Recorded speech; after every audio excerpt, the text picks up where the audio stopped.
कि कांग्रेस पार्टी के कई सदस्य माननीय प्रधानमंत्री जी के आसन पर पहुंचकर कोई भी अप्रत्याशित घटना कर सकते हैं। इसको टालने के लिए मैंने माननीय प्रधानमंत्री से आग्रह किया कि उन्हें सदन में नहीं आना चाहिए। कांग्रेस सांसद राहुल गांधी लोकसभा में बोलना चाहते थे, लेकिन उन्हें सत्ता पक्ष के इशारे पर बोलने नहीं दिया गया। राष्ट्रपति के धन्यवाद प्रस्ताव पर बोलने के लिए राहुल गांधी जब भी खड़े हुए, सत्ता पक्ष के सांसदों ने हंगामा खड़ा कर दिया। राहुल गांधी तो इसलिए नहीं बोले क्योंकि उन्हें बोलने नहीं दिया गया, लेकिन 4 फरवरी को शाम 5 बजे पीएम मोदी के बोलने का नंबर था। उन्हें चर्चा का जवाब देना था। जिस चर्चा में विपक्ष को बोलने नहीं दिया गया था, उस पर प्रधानमंत्री का बयान आना था। लेकिन अचानक ही लोकसभा की कार्यवाही स्थगित कर दी जाती है। प्रधानमंत्री का भाषण रद्द हो जाता है और अब लोकसभा अध्यक्ष की तरफ से दावा हो रहा है कि पीएम मोदी सदन में आते तो अनर्थ हो जाता, इसलिए मैंने उन्हें आने से मना कर दिया। बिरला के बयान पर विपक्ष ने उन्हें घेर लिया है। सवाल उठ रहे हैं कि अगर पीएम मोदी की जान को खतरा विपक्ष के सांसदों से था, तो उन पर कार्रवाई क्यों नहीं हो रही है? सरकार के पास इसका कोई जवाब नहीं है, इसलिए इतने घिनौने आरोप लगाए जा रहे हैं। तो कैसे अपने ही जाल में फंस गई है बीजेपी? इसी पर हम अपनी इस स्पेशल रिपोर्ट में करेंगे बात। नमस्कार, मैं यश। क्या प्रधानमंत्री नरेंद्र मोदी को संसद में खतरा हो गया है? देश की सबसे सुरक्षित माने जाने वाली जगह संसद, जहां कोई छोटा सा हथियार भी लेकर नहीं जा सकता, वहां पीएम मोदी सुरक्षित नहीं है। लोकसभा के अध्यक्ष ओम बिरला ही दावा कर रहे हैं कि प्रधानमंत्री मोदी अगर 4 फरवरी को संसद में आते तो उन पर हमला हो सकता था। यह बात तो सभी को पता है कि प्रधानमंत्री को धन्यवाद प्रस्ताव पर हुई चर्चा का जवाब देना था। इसके लिए पहले ही तय कर दिया गया था कि पीएम नरेंद्र मोदी लोकसभा में शाम 5 बजे बोलेंगे, लेकिन अचानक ही ऐन वक्त पर पूरा कार्यक्रम रद्द हो गया। आइए सुनते हैं ओम बिरला ने लोकसभा में क्या दावा किया।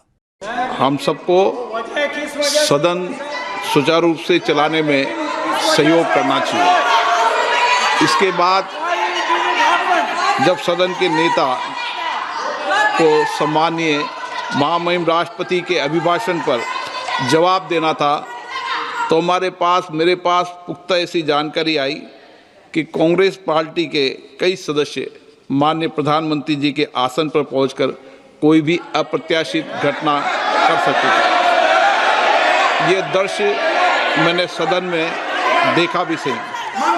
अगर ये घटना हो जाती तो ये अत्यंत अप्रिय दृश्य देश के लोकतांत्रिक परंपराओं को तार-तार कर देता।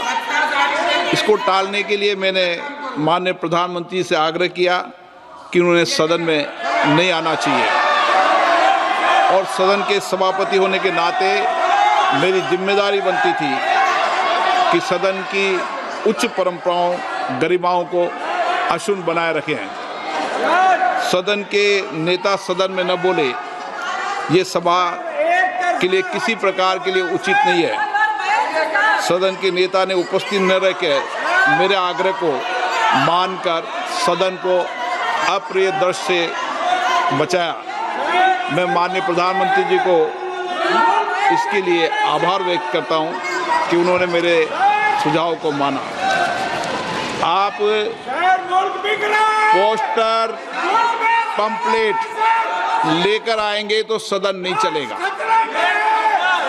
आज भी नहीं चलेगा, कल भी नहीं चलेगा।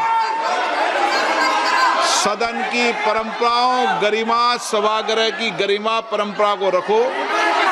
कल की घटना देश ने देखी है, किस तरीके से महिला सदस्य वहां तक पहुंची है। ये कोई उचित नहीं था और ये सदन की गरिमा के अनुकूल भी नहीं था। इस पर कांग्रेस की सांसद प्रियंका गांधी का बयान आया है। प्रियंका गांधी ने कहा है कि महिला सांसद ट्रेजरी बेंच के सामने खड़ी थी तो क्या हो गया? प्रधानमंत्री पर हाथ उठाने या उन्हें चोट पहुंचाने जैसा कोई सवाल ही पैदा नहीं होता। इसका कोई सवाल ही नहीं है। इसलिए किसी का भी यह कहना पूरी तरह से गलत है कि ऐसी कोई योजना थी। ऐसी कोई योजना नहीं थी। प्रधानमंत्री स्पीकर के पीछे छिप रहे हैं। कल उनमें सदन में आने की हिम्मत नहीं थी क्योंकि 3 महिलाएं बेंच के सामने खड़ी थी। ये क्या बकवास है? So the women MPs were standing in front of the Treasury bench. So what? But there was a And strategy the to Prime hide Minister, the absolute lies. It is an absolute lie. There is no question of anybody raising any hands on the Prime Minister, trying to hurt him or any such thing. There is no question. So it is absolutely wrong of anybody to say that there was any such plan. There was no such plan.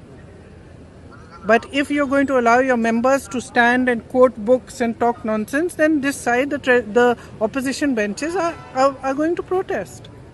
And I'm sorry, but the Prime Minister is now hiding behind the Speaker. They are making the Speaker say all this. Because yesterday he did not have the guts to come in the House. What? Because 3 women were standing in front of his bench? What nonsense is? Party के प्रवक्ता पवन खेड़ा ने भी सरकार को घेर लिया है। उनका दावा है कि 4 फरवरी की शाम से ही खबरें प्लांट करवाई जाने लगी थी। एनडीटीवी की पोस्ट का हवाला देते हुए पवन खेड़ा ने लिखा, प्रिय एनडीटीवी इंडिया, आपने ये पोस्ट क्यों डिलीट कर दी? सच यही है कि हीरेन जोशी एक विचार है और विचार अजर अमर होते हैं। पवन खेड़ा ने ही एक दूसरे पोस्ट में इसी मुद्दे पर लिखा कि लोकसभा स्पीकर के कार्यालय से चैनलों में प्लांट करवाया जा रहा है कि कांग्रेस पार्टी कल महिला सांसदों को आगे रखकर प्रधानमंत्री पर हमला करने की योजना बना रही थी। क्या मोदी सरकार और गोदी पत्रकार यह कहना चाहते हैं कि महिलाएं हिंसक होती हैं? क्या महिला द्वारा विरोध करना आतंकवाद है? क्या दलित महिला सांसद के खड़े होने से मोदी सरकार, गोदी पत्रकार असहज थे? क्या वो उन्हें अछूत मानते हैं? मोदी सरकार और गोदी पत्रकार देश की महिलाएं, खासकर दलित महिलाओं से माफी मांगे। जानकारों का तो साफ मानना है कि मोदी सरकार विपक्ष के सवालों से बचने के लिए उस पर ऐसे गंभीर आरोप लगा रही है। जिस संसद में जनता के मुद्दों पर चर्चा होनी चाहिए थी, वहां प्रधानमंत्री की सुरक्षा का ऐसा काल्पनिक हौवा खड़ा कर दिया गया है जो कि समझ से परे है। विपक्ष का सीधा सवाल है कि क्या आप सदन में चंद महिला सांसदों का विरोध करना हमले की साजिश माना जाएगा? राहुल गांधी ने तो एक दिन पहले ही कह दिया था कि अगर नरेंद्र मोदी सदन में आएंगे तो हम उनको पूर्व सेना चीफ नरवणे की बुक गिफ्ट करेंगे। और कहा जा रहा है कि यही वजह है कि प्रधानमंत्री नरेंद्र मोदी सदन में नहीं आए। लेकिन अब ओम बिरला के इन दावों ने कई सवाल खड़े कर दिए हैं, इसलिए कांग्रेस ने तो इसे सीधे देश की महिलाओं का अपमान बता दिया है। विपक्ष का सीधा कहना है कि अगर हमारे नेता को सरकार सदन में बोलने नहीं देगी तो फिर हम भी दोनों सदनों में प्रधानमंत्री नरेंद्र मोदी को बोलने नहीं देंगे। लेकिन उसके लिए पहले पीएम सदन में आए तो। अब लोकसभा अध्यक्ष के दावे पर यह सवाल उठ रहे हैं कि आखिर अध्यक्ष के पास क्या यह अधिकार है कि वो पीएम को सदन में आने से मना कर सके, और वो भी गलत अफवाह के नाम पर। खैर, संसद का बजट सत्र जारी है और इस बार विपक्ष भी अपनी पूरी तैयारी के साथ सदन में दिखाई दे रहा है और सरकार की जबरदस्त घेराबंदी भी कर रहा है। आने वाले दिनों में यह मुद्दा सदन में काफी गर्माएगा, यह तय माना जा रहा है।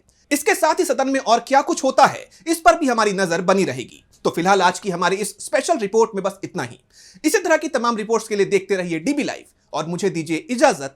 नमस्कार। हमारे चैनल से जुड़े रहने के लिए YouTube पर टाइप करें डीबी लाइव, सब्सक्राइब बटन को क्लिक करें और बेल आइकन को दबाना ना भूलें ताकि खबरें आप तक पहुंचती रहें। देखते रहिए डीबी लाइव, क्योंकि यहाँ हैं खबरें लगातार। हमारे चैनल से जुड़े रहने के लिए YouTube पर टाइप करें डीबी लाइव, सब्सक्राइब बटन को क्लिक करें और बेल आइकन को दबाना ना भूलें ताकि खबरें आप तक पहुंचती रहें। देखते रहिए डीबी लाइव, क्योंकि यहाँ हैं खबरें लगातार।